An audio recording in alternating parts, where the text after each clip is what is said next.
Okay, happy morning guys. चलो, last class में हमने मैट्रिसेस स्टार्ट किया था, right? What is a matrix guys? A matrix is simply an arrangement of elements. उसके बाद हमने मैट्रिसेस में क्या-क्या चीजें देखी थी? यस, चलो, हमने मैट्रिसेस में काफी चीजें देखी थी, right? If we start with after understanding what is a matrix और व्हाट इज अ मैट्रिक्स, उसके बाद हम गए थे ऑर्डर ऑफ मैट्रिक्स, राइट? यानी कि m number of rows and n number of columns. So इस मैट्रिक्स को, सपोज इसका नाम a है अगर मैट्रिक्स का, तो a m इंटू n इसका ऑर्डर है, ये जितने भी रोज है जितने भी कॉलम्स है। नेक्स्ट बात करते हैं types of matrices. Quickly revise करेंगे, फटाफट ध्यान देना। रो मैट्रिक्स वो होता है जहां पे एक ही रो होता है, इसको हम रो वेक्टर भी बोलते हैं। कॉलम मैट्रिक्स होता है जहां पे सिर्फ एक ही कॉलम होता है, रो नहीं होता है कोई भी, राइट? मतलब यानी कि you have three rows, but यहाँ पे एक ही कॉलम होता है, यहाँ पे रो पे रेस्ट्रिक्शंस नहीं होते हैं। हम बात करते हैं नल मैट्रिक्स की, यानी कि इसमें हर एक एलिमेंट जो भी होगा, ये एलिमेंट जीरो होने वाला है। Now be it a row matrix, be it a column matrix, be it a square matrix, be it a rectangle matrix, doesn't matter. Yes, next rectangle और स्क्वायर मैट्रिक्स। स्क्वायर मैट्रिक्स वो होता है जहां पे number of rows and number of columns equal हो, right? अगर ये equal नहीं होते हैं तो ये हो जाता है आपका रेक्टेंगुलर मैट्रिक्स। अब कोई भी टाइप के मैट्रिक्स में जो लीडिंग डायगोनल होता है, अगर ये लीडिंग डायगोनल में नॉन जीरो एलिमेंट्स और बाकी जगह पे जीरो वाले एलिमेंट्स है, तो इसको हम बोलते हैं डायगोनल मैट्रिक्स। इसी मैट्रिक्स में जो लीडिंग डायगोनल के फिगर्स होते हैं या एलिमेंट्स होता है, ये एलिमेंट्स अगर एक कांस्टेंट होते हैं, यानी कि से हर जगह तीन, हर जगह चार, हर जगह पांच होते हैं, तो इसको स्केलर मैट्रिक्स बोलते हैं। और यही पर्टिकुलर मैट्रिक्स में अगर जो लीडिंग डायगोनल एलिमेंट्स वन होते हैं, यानी कि तीनों तीनों वन, अब they are constant, it is a diagonal matrix, it is a scalar matrix, no, but it is a unit matrix also. Why? Because all the elements of the leading diagonal are unity, that is one. यहाँ पे हमने कुछ difference देखा था तीनों में। Then we had move on to triangle matrix में, जहाँ पर हमने upper triangle and lower triangle। upper triangle मतलब leading diagonal के ऊपर जो एलिमेंट्स है नॉन जीरो, और नीचे जो है ये जीरो है। लोअर ट्रायंगल में नीचे जो है नॉन जीरो, ऊपर जो है जीरो है, राइट? याद रखो, आप उसको कंफ्यूज हो गए थे मॉड्यूल में पर्टिकुलर जो मैंने यहाँ पे पढ़ा था उसको देख के, राइट? देन सब मैट्रिक्स में कोई भी particular row and particular column या वन और मोर रोज एंड कॉलम्स आप डिलीट करते हो, और उसी मैट्रिक्स के बचे हुए कॉलम्स, बचे हुए एलिमेंट्स को अगर यूज करते हो तो उसको हम बोलते हैं सब matrix, right? Then equal matrix, equal में ऑर्डर तो इक्वल होना ही चाहिए, बट करस्पॉन्डिंग एलिमेंट्स भी इक्वल होने चाहिए, तब जाके ये मैट्रिक्स को हम इक्वल मैट्रिक्स बोलेंगे, राइट? नेक्स्ट हमने प्रॉपर्टीज देखे थे as far as addition is concerned. अगर ए बी एंड सी तीन मैट्रिक्स है, तीन मैट्रिसेस है और तीनों के ऑर्डर सेम है, तो क्यूमुलेटिव है क्या ये? Yes, A plus B will be equal to B plus A. क्या ये एसोसिएटिव है? जी हाँ। क्या यहाँ पे अगर कांस्टेंट के साथ मल्टीप्लाई किया जाए तो भी आंसर सेम आएगा? यस। हमने एडिशन और सब्सट्रैक्शन का एक एक एग्जांपल भी देखा था, अगर आपको याद होगा तो। Then we had moved on to scalar multiplication. एक कांस्टेंट है के, उससे सब एलिमेंट्स को मल्टीप्लाई करना है, राइट? सिंपली दो मैट्रिसेस को या टू डिफरेंट मैट्रिक्स को आप मल्टीप्लाई कब कर सकते हो? जब number of columns in the element और in the you can say matrix A is equal to number of rows in the matrix B. Only if this is there, only if this is the case, only then you can multiply both the matrix, right? और matrices. Yes, इसमें हमने देखा था कि ये cumulative नहीं होते हैं, बट ये एसोसिएटिव होते हैं, और बाकी कुछ प्रॉपर्टीज हमने यहाँ पे नीचे देखी हुई थी। Yes, then we started multiplying this matrix. इसके बाद हमने एक प्रॉपर एग्जांपल देखा था, और lastly we had seen transpose of a matrix, अगर आपको याद होगा तो। ट्रांसपोज में हमने क्या देखा था? रोज इंटरचेंज होकर कॉलम्स बनते हैं, कॉलम्स इंटरचेंज होकर रोज बनते हैं। That was all till you can say transpose of a matrix में, राइट? ए का ट्रांसपोज और उसका transpose will come and give back you directly A. यहां तक चीजें क्लियर है? हां या ना?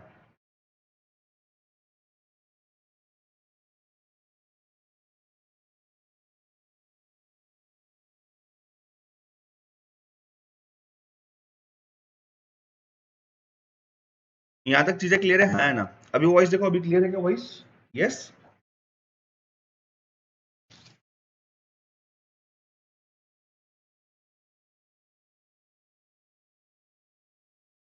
रिकॉर्ड वालों, अगर वॉइस में कोई प्रॉब्लम आया होगा, कोई टेंशन की बात नहीं, मैंने सिर्फ रिवाइज ही करवाया है जो भी मैंने अभी तक दिखाया हुआ आपको, राइट? ठीक है, चलो लाइव बैच वालों फटाफट बता दो, आवाज आ गई अभी ठीक से? Anisha, negative of the matrix पढ़ाया मैंने आपको अभी तक? जब पढ़ाऊंगा तब पूछना उसके बारे में। मुझे बताने तो दो ये चीज होती है यहाँ पे, उसके बाद आप क्वेश्चन पूछो ना यार।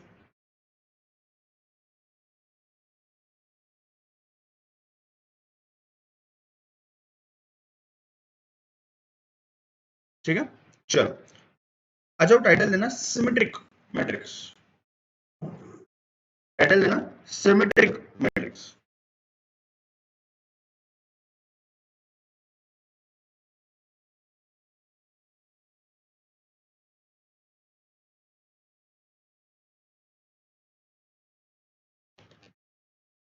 सपोज ए एक मैट्रिक्स है 1 3 7 3 0 8 7 8 2, राइट। अब इसका ट्रांसपोज निकालते हैं। क्या है इसका transpose? Rows will be interchange to column. तो पहला जो कॉलम है 137 उसको रो में डाल दो, दूसरा वाला ले लो, और ये ले लो तीसरा वाला।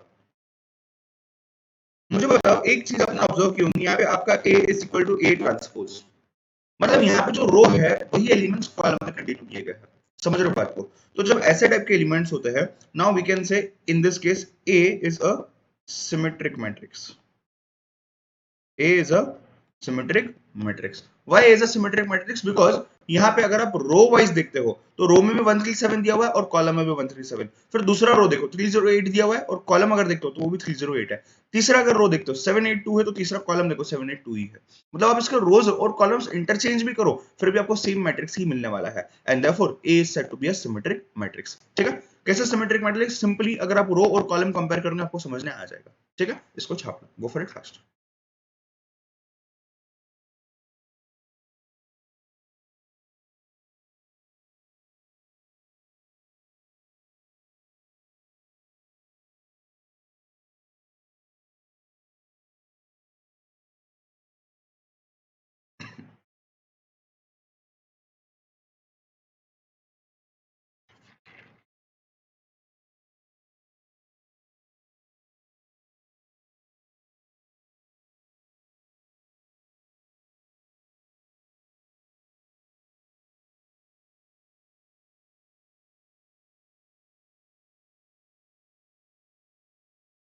डन? चीजें क्लियर है यहां तक? हाँ या ना?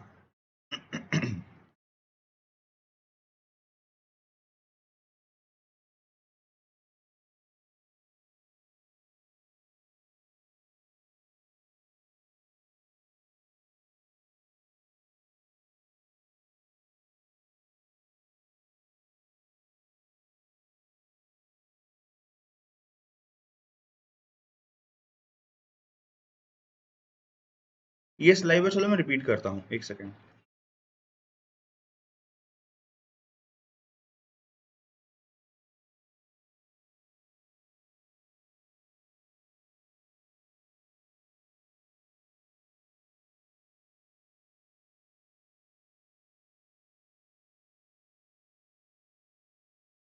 आवाज आ रही है अभी ठीक से? सी सिमेट्रिक मैट्रिक्स मतलब ये वो मैट्रिक्स होता है जहां पे आपका रो आपका कॉलम दोनों भी सेम हो। यानी कि यहाँ पे अगर आप देखोगे आप रो वाइज भी जाते हो, row one row two row three are equal to row two and column one column two and column three of the matrix, right. In short अगर आप ए लेते हो और ए का ट्रांसपोज लेते हो ये दोनों भी इक्वल होते हैं। वाई? बिकॉज रो और कॉलम को इंटरचेंज का कुछ मतलब नहीं, बिकॉज जो एलिमेंट्स है करस्पॉन्डिंग रो एंड कॉलम में ये हमेशा सेम होने वाले हैं and therefore it is called as a symmetric matrix. Symmetry मतलब क्या? सिमेट्री मतलब सिंपली ये होता है कि दोनों साइड पे जो भी एलिमेंट्स होते हैं वो सेम होते हैं कोई भी चीज के। तो यहाँ पे भी दोनों साइड पे, रो के साइड पे कॉलम के साइड पे एलिमेंट जो ये सेम हो रहे हैं। ठीक है? चलो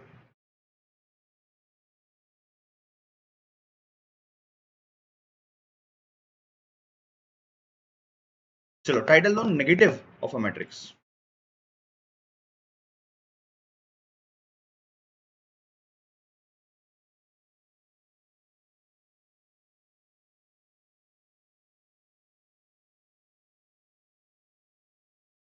टाइटल देना नेगेटिव ऑफ अ मैट्रिक्स।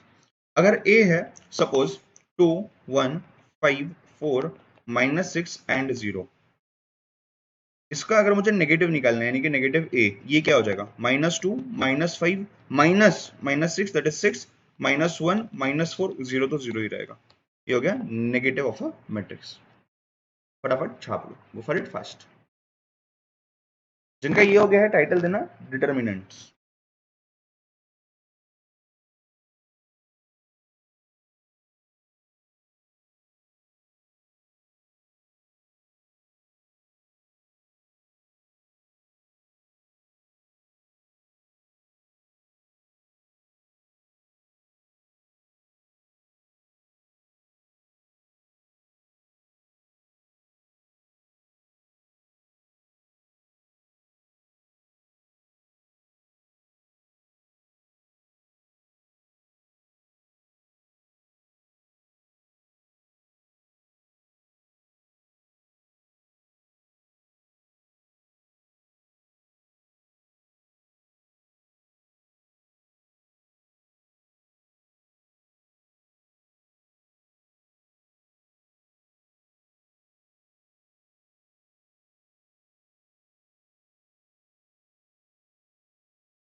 जिनका ये हो गया टाइटल देना डिटर्मिनेंट्स। सर ये डिटर्मिनेंट्स क्या होते हैं, बात करते हैं।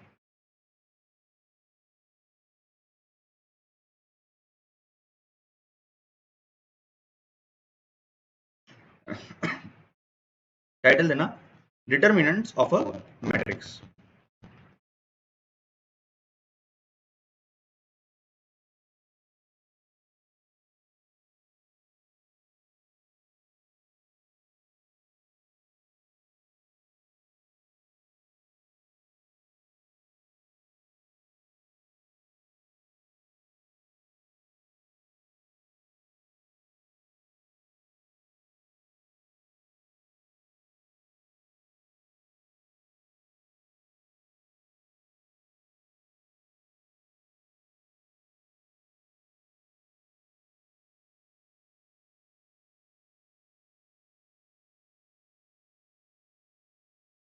टाइटल देना determinants.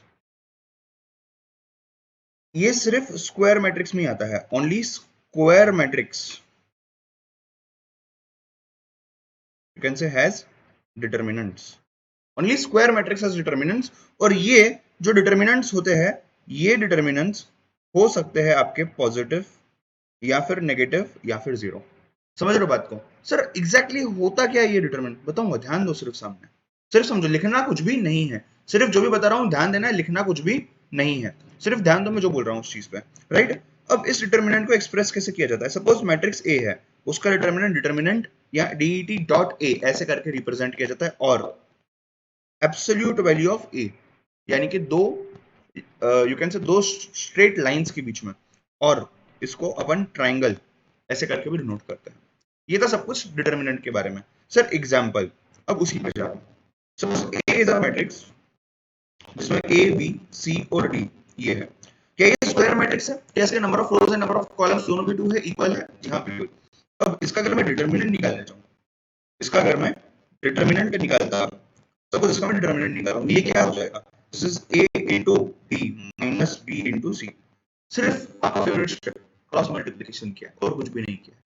Sir but what if we have 9 elements in a matrix, आओ देखते हैं। ध्यान देना, सिर्फ सामने लिखने का टाइम आपको देने वाला, ठीक है।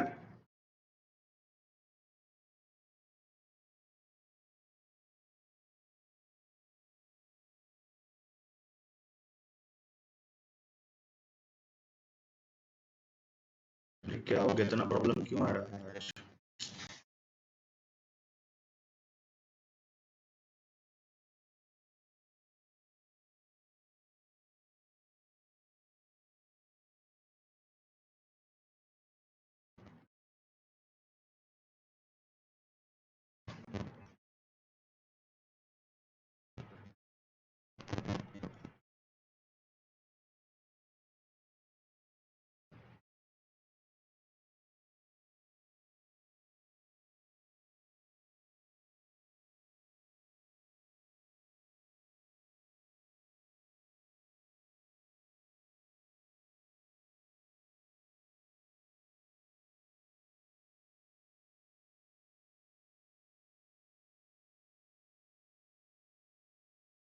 अब देखो, हेलो, हेलो, गाइस आवाज आ रही है क्या? क्लियर है क्या अभी? लाइव है सब?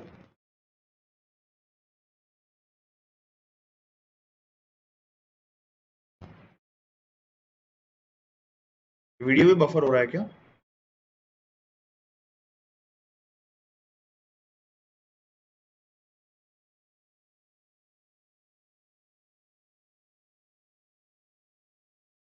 चलो ध्यान दो सामने। अब अगर मैं यहाँ पे बात करता हूँ एक मैट्रिक्स की, जिसमें A1 A2 A3 B1 B2 B3 C1 C2 C3 ऐसे करके एक मैट्रिक्स बना दिया मैंने यहाँ पे, जिसमें 9 एलिमेंट्स है, number of rows and number of columns are equal, and therefore we now have a square matrix with 9 elements, right. अब इसमें आपको अगर डिटर्मिनेंट निकालना हो तो कैसे निकालोगे?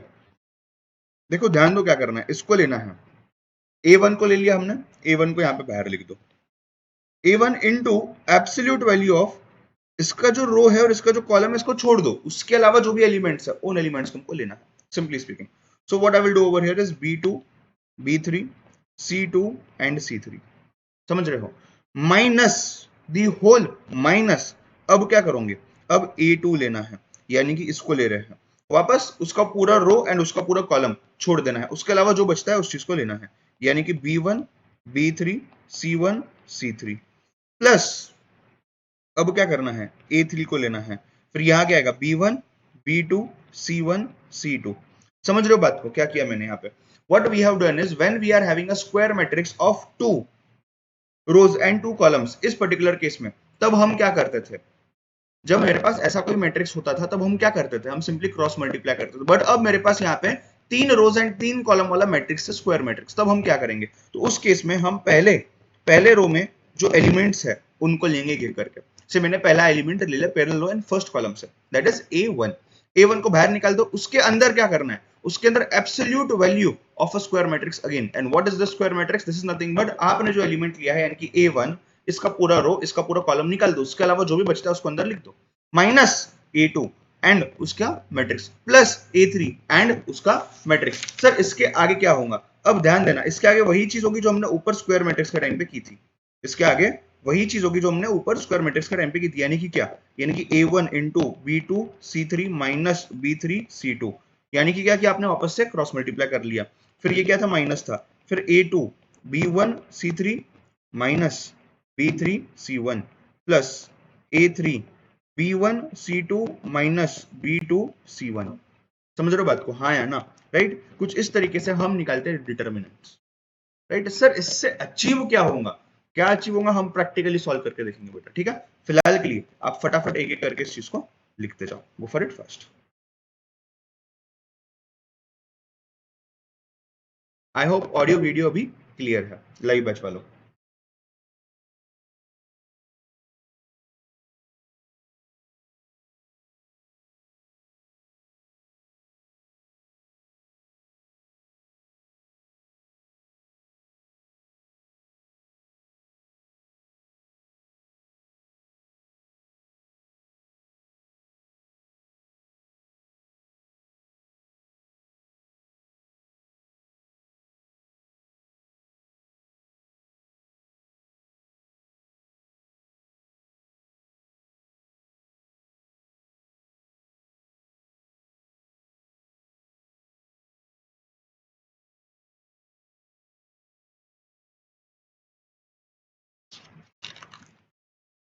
बेटा B1 और C1 को क्यों मल्टीप्लाई करेंगे, मतलब मुझे लॉजिक नहीं समझा आपका.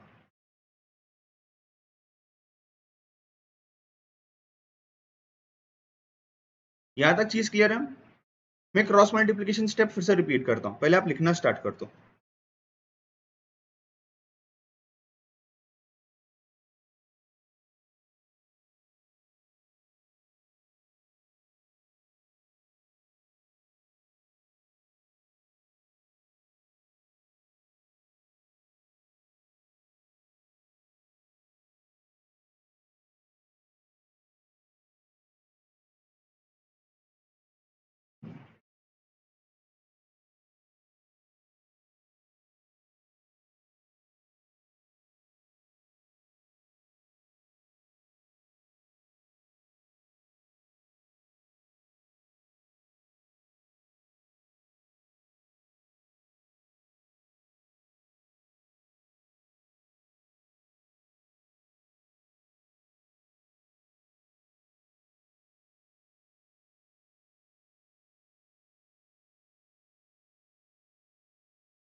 नहीं देते, 4x4 मैट्रिक्स सिलेबस में नहीं है।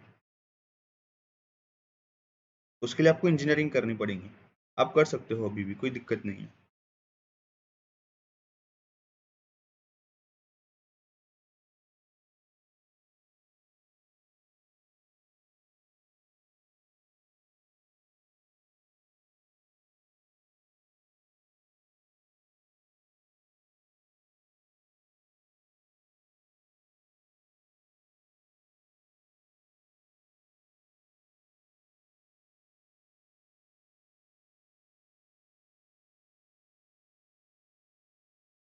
ध्यान देना जिनको नहीं समझा है ये चीज, खास करके सेकंड एग्जांपल मैं फिर से समझा रहा हूँ।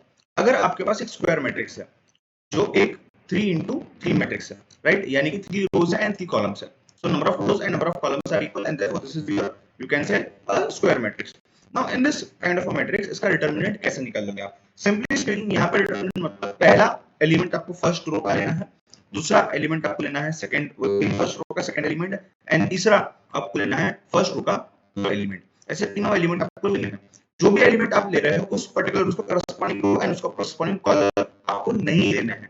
उसके अलावा जो भी बचता है, उसके अलावा जो भी बचता है वो आपको लेनी है, राइट। सो यहाँ पे हमने क्या कर दिया, पहला रो का हमने फर्स्ट एलिमेंट ले लिया, उसके अलावा उसका रो उसका कॉलम हमने कट कर दिया, फिर जो भी बचा हमने वहां पे ले लिया है। इसको इंडीड आप आगे जाके क्रॉस मल्टीप्लाई करने वाले हो, -a2 + a3। ठीक है, एक बार वापस से इसको देख लो।